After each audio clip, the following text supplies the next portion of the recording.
Hello everyone, ఈరోజు నేను కొత్త క్యాంపస్కి అయితే వెళ్తున్నాను. నాతో పాటు వచ్చేయండి, ఎక్స్ప్లోర్ చేసేద్దాం. సో ముందుగా ఉన్న క్యాంపస్లోనే ఇలా ఫుడ్ అయితే ఆర్డర్ పెట్టేసుకొని తింటున్నాము.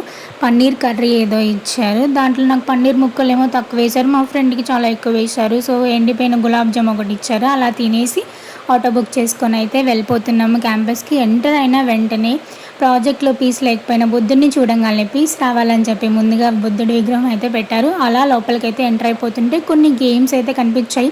క్యారమ్స్ కనిపించగానే ఆడదామని దగ్గరికి వెళ్ళి చూసేసరికి అక్కడ కాయిన్స్ అయితే లేవు. కాయిన్స్ దాచిపెట్టుకున్నారు. క్యారమ్ బోర్డు ఒక్కటే ఉంచారు. సరే ఇదన్నీ తలనొప్పులు ఎందుకులే అని వర్క్ దగ్గరికి వెళ్ళి కూర్చున్నాము. ఇలా పీస్ఫుల్గా వర్క్ చేద్దాం అనేసరికి కాసేపట్లో తలనొప్పి వచ్చింది. ఇలా కాదని చెప్పి ఒక కాఫీ తాగుదామని అయితే బయలుదేరిపోయాను. కాఫీ ఎలా కలుపుకోవాలో చూపిస్తాను, వచ్చేయండి. ముందుగా ఇలా షుగర్ అయితే వేసుకోవాలి. బాగా షుగర్ వేసుకోండి. షుగర్ ఉన్న వాళ్ళు అయితే షుగర్ అవాయిడ్ చేయండి.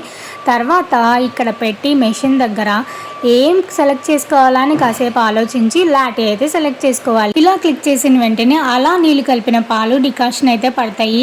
అవి పడిన వెంటనే తీసేసుకొని పక్కన కలుపుకోవడానికి 2 పుల్లలు అయితే కనిపిస్తాయి. వాటితో ఇలా కాఫీని మిక్స్ చేసుకొని అలా కాఫీని చూస్తూ బయట వ్యూని చూస్తూ పక్కన ఏమన్నా చైర్స్ ఖాళీగా ఉన్నాయా కూర్చోడానికి అని చెప్పి వెతుక్కొని ఆ చైర్స్లో కూర్చొని వ్యూ అయితే ఎంజాయ్ చేస్తూ కాఫీయా ఇది లేకపోతే నీళ్ళ అన్నట్లు తాగుతూ ఉండాలి. ఇక్కడ కనిపిస్తున్న వ్యూ చూసి ఇది ఏ ఫ్లోర్ అయి ఉంటుందో గెస్ట్ చేసి కామెంట్ బాక్స్లో కామెంట్ అయితే చేసేయండి. అండ్ ఇలా కాఫీ అయితే మీరు ఇంట్లో పెట్టుకోవద్దు, మంచిగా చిక్కటి పాలు కలుపుకొని కాఫీ పెట్టుకొని తాగేయండి.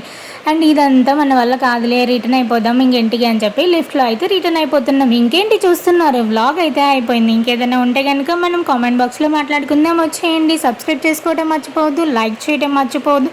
Thanks for watching.